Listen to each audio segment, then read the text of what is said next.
up, everybody? Welcome to another edition of Inside the Vinyl. I'm your host, Tim Bianconi. If you would go ahead and like, comment, share, and subscribe to my channel below, that would be appreciated. If you could also hit that notification bell so you could be notified when we put out new content, that would be appreciated also. So today, we're going to unbox a reissue that I've been waiting a couple of months for. Actually, I've been waiting years for this, but it was announced a couple of months ago that it was coming out, and now it is. And I am talking about Poison's 1993 album, Native Tongue. So just to give you a little backstory on that, it was released on February 8th, 1993, which was also my 17th birthday. It was released on the Capitol label, produced by Richie Kotzen. It reached number 16 on the Billboard charts and was certified gold for sales of 500,000. It was also certified platinum in Canada, for anybody that wants to know.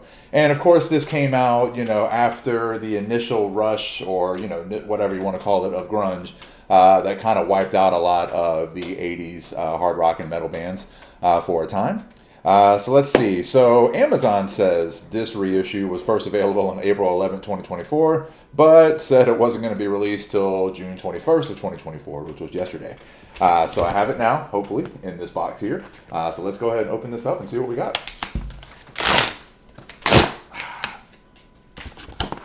This is super exciting for me. So. Yes. Right on. Poison's Native Tongue. There's the front cover. Still with the cellophane. I don't see any kind of hype sticker or anything on there, which is perfectly okay. And here is the back with a picture of the band and Bret Michaels and all his abs that he had in 1993. So, yeah, and this reissue, I thought it was going to be done by like Music for Vinyl or one of the other ones, but no, it's done by Capitol, which is under the Universal label now. So, yeah. So let's go ahead and take the cellophane off and see what we have here. All right. And as always, it's, watching me try to get into these records without tearing anything up. There we go. All right. You guys don't understand how excited I am about this. I really love this album. All right, there we go. All right. Cellophane removed. All right, so here again is the cover of Native Tongue. And here is the back cover again. And, ladies, take another look at Bret's abs. There you go. All right, this is a double record gatefold. So if we open this thing up, we get the liner notes as well as the lyrics and everything else that would have come in the CD or the cassette, which I think I've had both over the last 30-something years. Yeah, so there you go. So really cool there. All right, so let's go ahead and see what we have inside here. Now, if I'm not mistaken, I think this is just black vinyl, which is totally fine. I think 180-gram black vinyl is absolutely gorgeous. It's in these anti-static sleeves, which I'm not always the biggest fan of. I know they help, but they're a pain in the ass to get records in and out of sometimes. So there is side A of Poison's Native Tongue with the brown middle sticker there with just the track listing for that side. And of course, there's side B. All right, and I imagine sides C and D look exactly the same, but let me double check and just see if there's anything else in here. And there is not. Again, watch Tim struggle with packaging. All right. And we'll go ahead and pull this other side out just for shits and giggles. All right, I don't see anything else in there. No download cards, nothing else. And just like I thought, C and D look exactly the same. All right, so let's get this all put back together, and we'll talk about this record for a couple of minutes, and then we'll move on. So there you have it. There is Poison's Native Tongue. Again, an album that I have been waiting for an official vinyl release for a long time. Now, I'm sure there was probably some sort of import release or something that you could get, but I don't think there was ever an American release of this vinyl in 1993. I might be wrong about that, but if there was, I've never seen it. And again, at the time, bands like Poison were not really in fashion, so I can't imagine Capitol was going to spend a dump load of money putting vinyls out in a time in 1993 when vinyls really weren't a thing.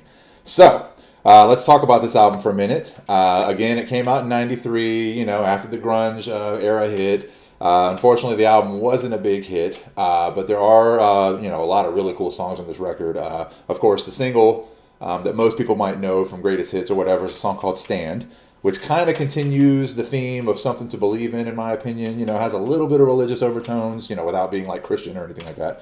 But some of my other favorites, 7 Days Over You is one of my favorite songs on this record. Let's see, Ain't That the Truth? killer song, and a song that I really think, even in this time, could have been a hit if it was released and pushed, and that's a song called Theater of the Soul, which is very reminiscent in some ways of like maybe an Every Rose Has Its Thorn kind of song, but instead of a love song to a girlfriend, it's really just kind of like a ballad about, the breakup with CeCe DeVille.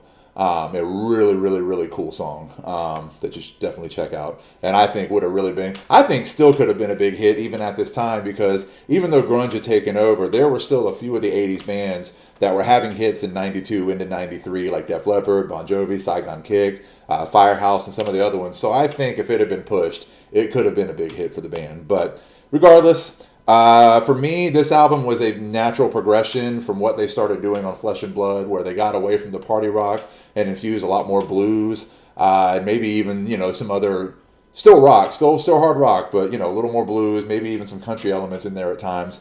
But this is a natural progression for that, from that. And this was the one and only album they made with Richie Kotzen. CeCe DeVille had left the band, and Richie Kotzen came in for one record. And it's a very, very bluesy, very, very well written and well performed and produced record. It's got a lot of killer songs on it, other than the 3 or 4 that I mentioned. And like I said, it is Richie Kotzen's only album. If you want to know what happened there, go watch the behind the music and all the drama. I'm not in that inner circle, so I don't want to speak on that. But it was his one and only record. He was let go from the band shortly after, somewhere during the tour, unfortunately. But I kind of wish they had stayed in this direction. After this, they got Blue Saraceno in and made an album that didn't get an official release for like several years, and I didn't really care for it. And then CeCe came back in, and they did a live album and a studio album and a few other things since then, some of which is good, but I kind of feel like once you've moved on maybe from the party rock and started doing something very different from that, I think it's kind of hard to go back to that and write that way again, and I think that's where they've struggled on more recent records, and by recent I mean like 20 years ago. Anyway, Poison, Native Tongue. If you've never heard this, if you're a fan of Flesh and Blood, which is the album with Unskinny Bop and Ride the Wind and all that stuff on it, if you like that album and like the direction they were going in, I definitely think you should give Native Tongue a try. This is a very underrated record, and unfortunately kind of got swept under the rug based on everything else that was going on in rock and music at the time, and it's kind of sad because it's really, really good. It's a really, really good record. So that's all I've got for you this time. Like, comment, share, and subscribe. Hit that notification bell so you can be notified when we put out new content. I've got the rest of my Unboxing the Vinyl series, where we unbox reissues, we unbox new albums, we unbox box sets. Sometimes those are CDs, sometimes they're records. It just depends on what's coming out.